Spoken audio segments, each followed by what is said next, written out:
Hello, everybody, and welcome back to Just Talking About Sports. I'm Ethan. I'm Drew. And Drew, what are we doing today?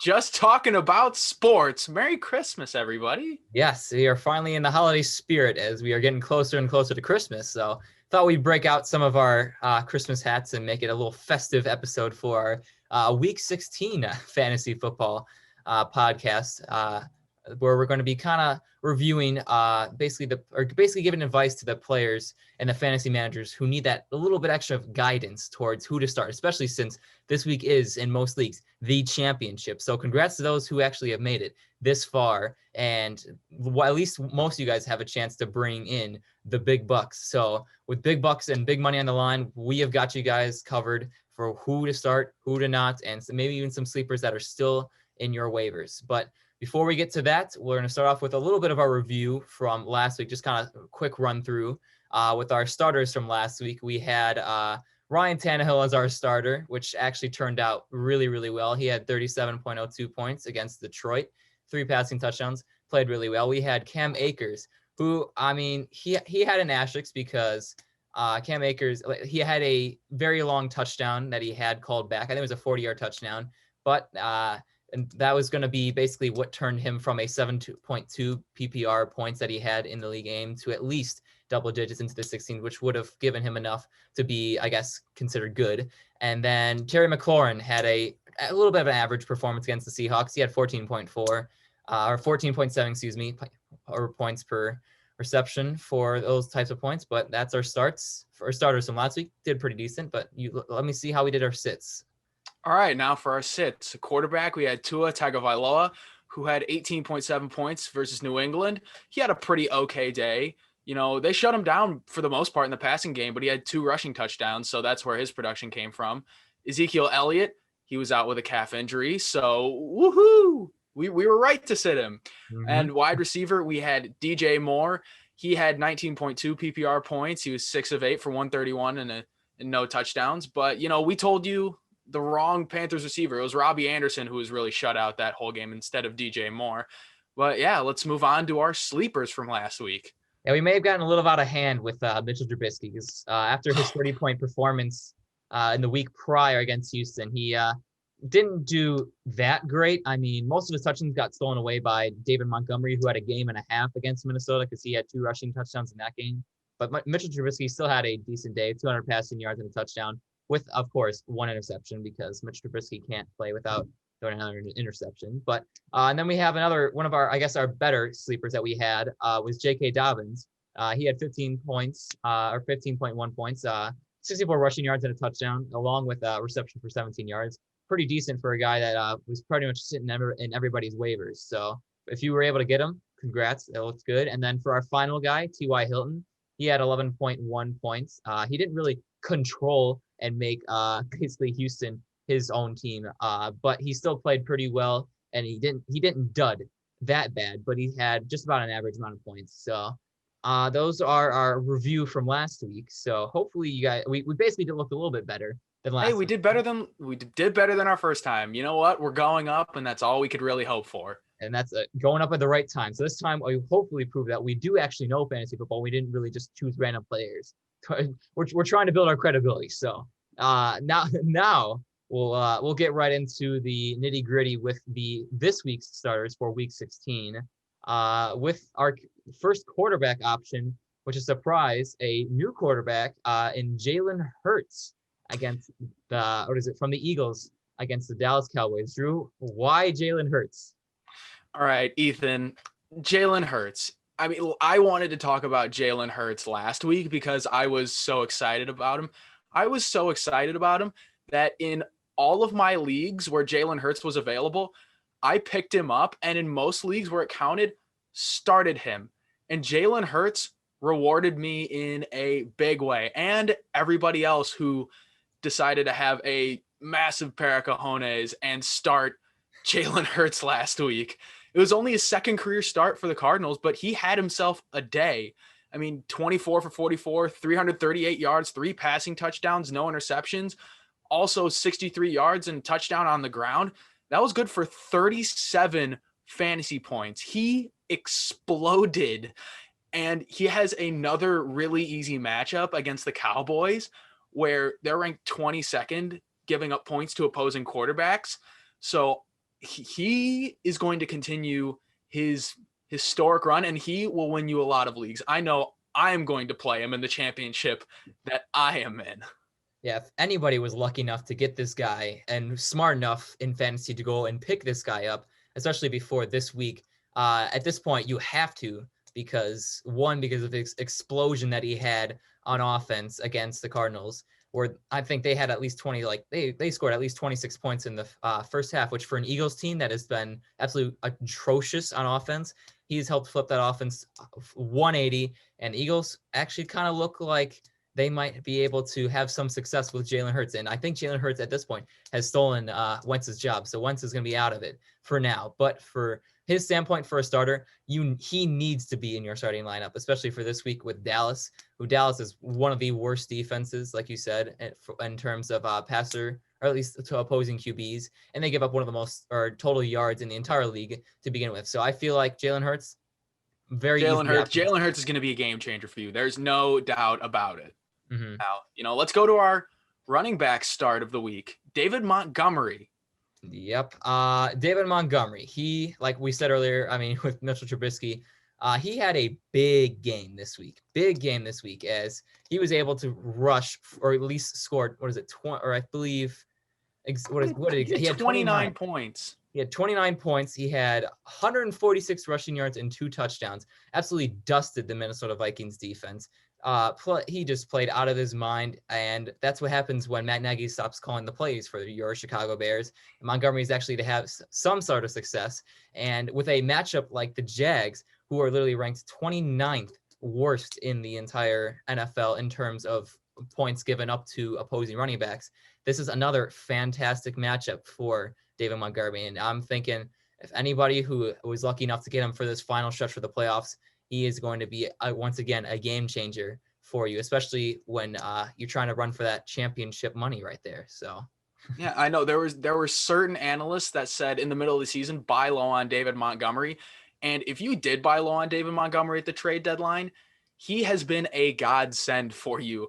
I mean, the impressive thing about David Montgomery, he's had 24 or more PPR points each of the past 4 weeks, and they're feeding him the ball on that offense. And this stretch is just going to continue with really good matchups down the road. Yeah, so make sure you guys have David Montgomery in your lineups because he is a clear starter for this week. But now we're moving on to our wide receiver option for this week, which is another great matchup for this wide receiver, who is Robert Woods on the Los Angeles Rams against the Seahawks. Okay, Robert Woods. What can I say about Robert Woods? At the beginning of the season, it was kind of a toss-up where it was who's going to be the guy in the Rams offense as far as the receivers go. Is it Robert Woods or is it Cooper Kupp? I think it's fair to say that it's Robert Woods now. And with an amazing matchup like they have against the Seahawks, he is going to explode next week, especially considering the bounce back week that he had against the Jets, where he scored 21.6 PPR points. I mean, the volume, he had pretty okay volume, but he paced the Rams in targets and catches, and we see no reason why he won't do that again. And another thing that I really love about Robert Woods is that he's involved in the run game, where Sean McVay, he loves motioning Robert Woods across the line and even running him on jet sweeps. And last week he had a 40-yard run, which really helped his case. And, and he's making himself a case for, low-end wide receiver 1 status. Yeah, I mean, as a overall standpoint, people may look at, they might go ahead and look at that Rams-Jets game. You're like, man, the Jets somehow beat the Rams. This Ram team now sucks.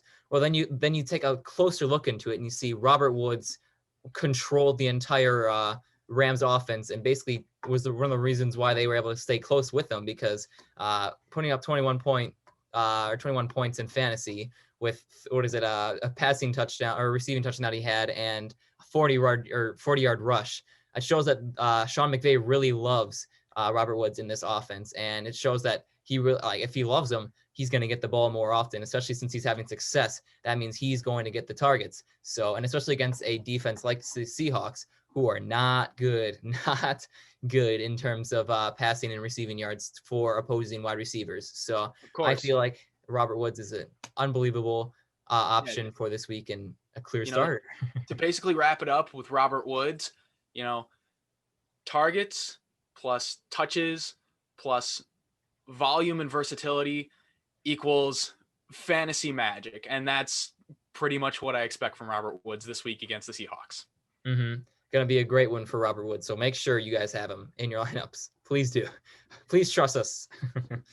All right. Now now we're moving on from our starters and two players that we believe you shouldn't actually have in your lineups and you should sit for this week. And we'll start off with our QB option, which is basically a mix of basically whoever's at quarterback for the Las Vegas Raiders. So Derek Carr, Marcus Mariota against the Dolphins.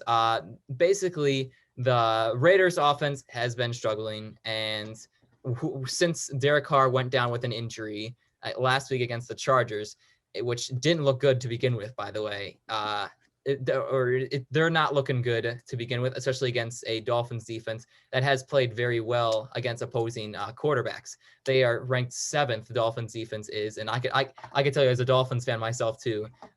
They have been able to shut down opposing quarterbacks day in and out, excluding Patrick Mahomes. Although we did force him to throw 3 interceptions.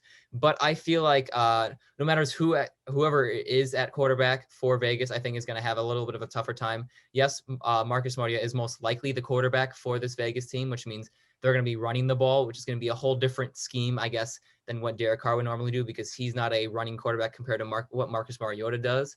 So we'll see what they have in store. I mean, I think the Dolphins will be able to handle it, especially because last week against Cam Newton, who's a rushing quarterback, they were able to shut him down.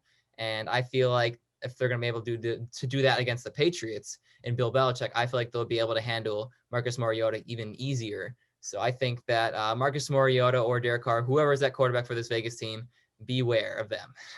Yeah, no, Ethan, you basically said it all. We think it's probably going to be Mariota starting. Mariota brings a little different stuff to the table than Derek Carr with his rushing ability. But we think that the matchup, it doesn't matter who's starting at quarterback. You're better off sitting either one of them, who's ever starting, and finding a better option for your championship. Yeah, and if you're that one person that was starting Derek Carr, you got issues at quarterback. That's basically what it is. There's plenty more options to be had in fantasy, especially when you got guys like Jalen Hurts coming out of nowhere and now dropping 30-point bombs. So Hey, come on, man. My dad started Derek Carr in fantasy. That's what I mean. Well, in fantasy leagues that are that deep, I think they should beware of starting them. Is if that makes you feel a little bit better, and your dad make you feel a little bit better. That's all right. His team wasn't great, but you know what? I digress. Let's move on to the running back option, shall we? Wayne Gallman of the New York Giants versus the Baltimore Ravens. Now, Wayne Gallman has been a hot commodity on the waiver wire for the past couple weeks, but he really put up a stinker against the Browns last week where volume wasn't really there. The opportunities weren't really there. He wasn't involved at all in the receiving game. He had no targets, no catches. And, when you only touch the ball 9 times and total less than 30 yards, it just doesn't bode well going forward. And although he has the lead role, there is competition in that backfield with Dion Lewis and Alfred Morris. I know, what year is it? But, the matchup is okay. But another thing, the Ravens are a high-flying team, so game script may force Giants to throw the ball. All in all, that just points to sitting Wayne Gallman this week. Yeah, Wayne Gallman went from being, like you said, a great waiver wire pickup and a guy that was able to get at least 20 plus touches a week to a surprisingly random just 9-touch week, I guess. I think it's because the Giants were down the entire game against the Browns, so they didn't have time to run the ball like they had in weeks prior. So Gallman didn't have the time, and he's not really the best receiving back. So that's, I think, why they put Dion Lewis and Alfred Morris in, because their pass catching ability is a little bit better than Gallman's, where Gallman is basically a guy that's just going to run down the defense until the very end of the game. So I think that's why Gallman is going to also have issues against Baltimore, because I don't think this Giants team is going to go up against Baltimore early. So I feel like Gallman's going to also, again, have issues trying to put up similar numbers. And as great of a waiver wire and Gallman's was this year, I think it's time to move on. And his span and his 5 seconds of fame is finally done for the season, and you can move on from Gallman. All right, so let's move on to our sit option at the wide receiver position. And this one, Corvette has run out of gas. And no, it's not Juju, but it's his fellow wide receiver, Deontay Johnson. Ethan? AKA Sir Drops a Lot. Deontay Johnson. What a guy. I mean, yes, Deontay Johnson actually led the Pittsburgh Steelers in catches and targets last week against the Bengals. But when we say last week against the Bengals, we all remember the Bengals beat the Steelers. And not only beat the Steelers, they spanked the Steelers. They won by Monday Night Football. On prime time in front of everybody. Everyone was watching the game. And you're telling me this team is supposed to be a playoff contender? Pittsburgh is headed in the wrong direction, and especially against this week's team, Indianapolis, who has one of the better defenses in the league.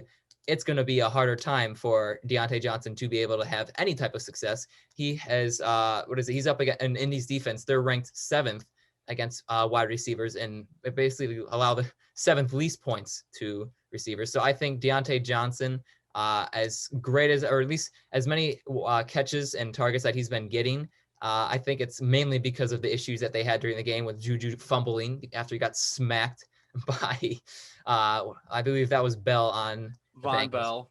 Yeah, so Von Bell. But hey, he deserved it.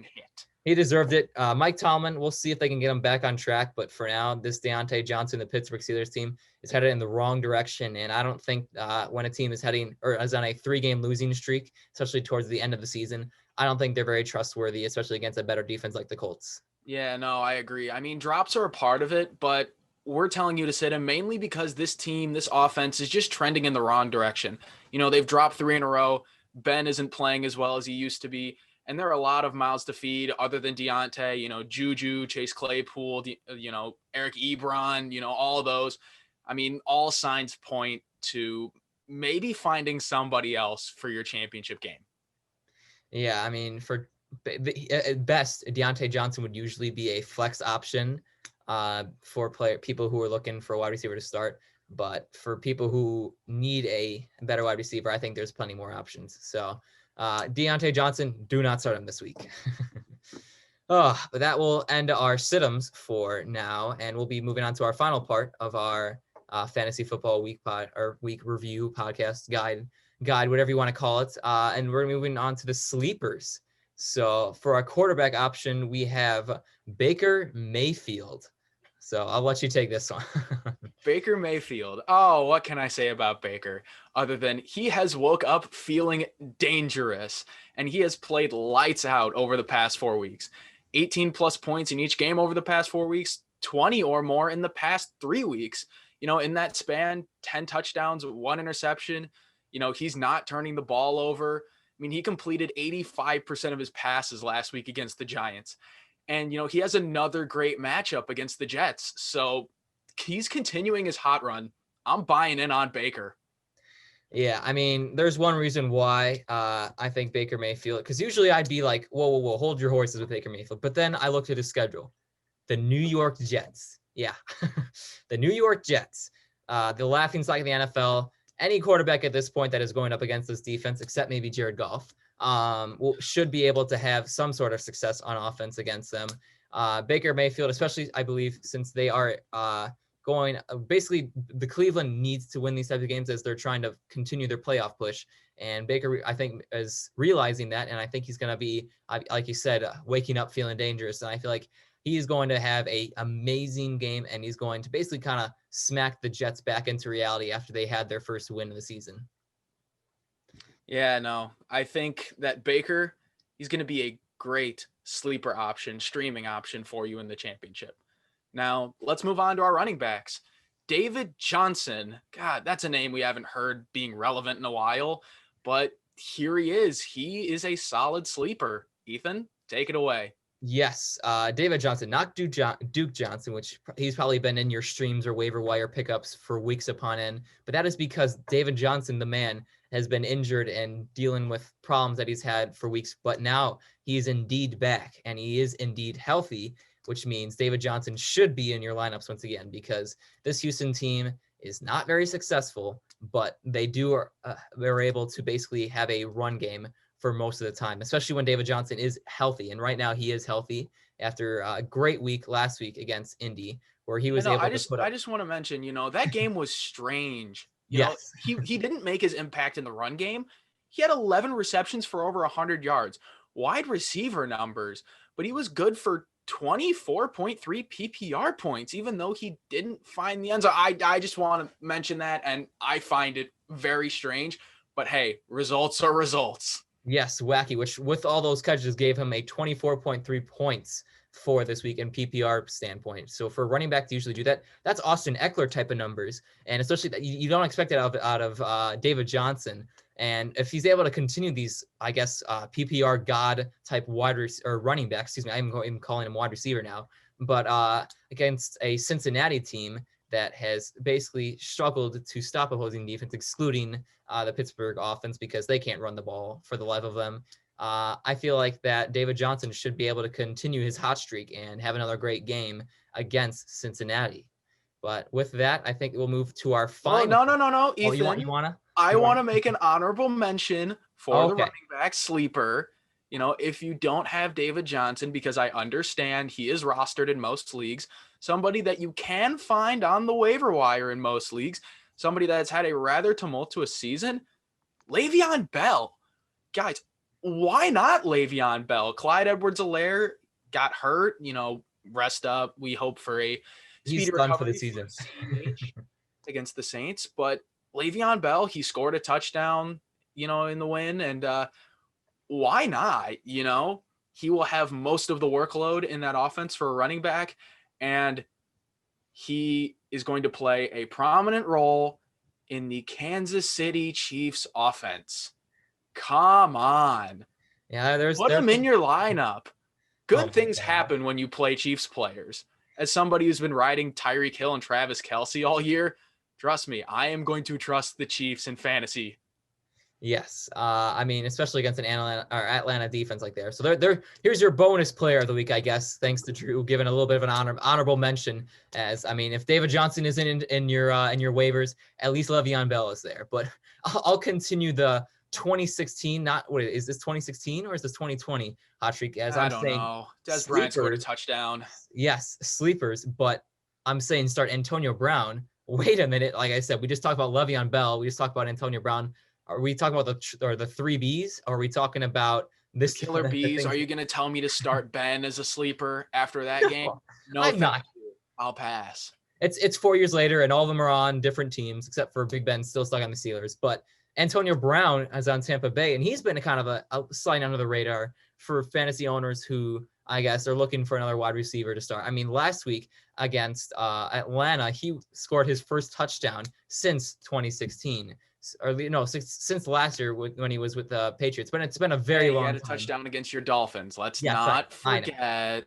I'm sorry, but I trust me, I remember. A normal fan would not, but I remember because I had to deal with that for weeks upon end. But for Antonio Brown, he was able to put up a pretty reasonable week. He had 5 catches, 93 yards, and a touchdown, which is, I believe, 19.3 points. Something like that, or no, 20 actually. That sounds about right, somewhere around there. I know it was a big day for Antonio Brown, especially in that Tampa Bay offense where wide receivers don't exactly feast. It was a big day for Antonio Brown. They take turns, and this week they do get to verse Detroit, who's a sixth worst defense. God, I can't speak right now. There you go. In terms of passing yards allowed per game, and which we had, the Titans were able to just obliterate them last week. So I'm expecting a similar time for Antonio Brown and the Tampa offense, which I know you said Tampa offense has struggled. Well, they have Mike Evans, they have Chris Godwin, they have Antonio Brown. I'm pretty much saying all those guys should be in your lineup on Sunday because they are all going to have a fun time feasting against this very weak Detroit secondary. Yeah. All right. I think, that'll do it for this week. Merry Christmas. This is our gift to you. We are gifting you a championship win with these picks. I'm going to Joe Namath it. I'm going to guarantee it, or your money back. Well, depending on what league you play in, you can't get your money back. Don't blame me for that. I'm just saying these are good picks for this week. Yes, trust us. Please trust us. As it's fantasy football, and we really believe we are confident that this week we will be able to not only bounce back, we will carry you to we're on an upward trend. We're going in the right direction. Hey, trust us. We got you. Don't worry about it. You'll be fine. Exactly. And if you trust us, championship bound and money coming down, you'll thank us later. But however, I just want to say one last thing for, your championship. It doesn't matter who we say, but just as a general rule, don't overthink it. Start your studs. If you're in the championship game, dance with who brought you there. That's all I'm going to say. Start your studs. Exactly. But with that, that'll conclude our Week 16 fantasy football guide to basically to the championship, since this is, I believe, our final fantasy football guide for Week 16, as at least our guide for now, because we expect another fantasy football video next week, a little special one that me and Drew will be back still covering, because there's still one more week of football and we would love to still cover fantasy football. So that'll be our bonus episode. So stay tuned till then. But until then, we'll just be here, just talking about sports. Merry Christmas.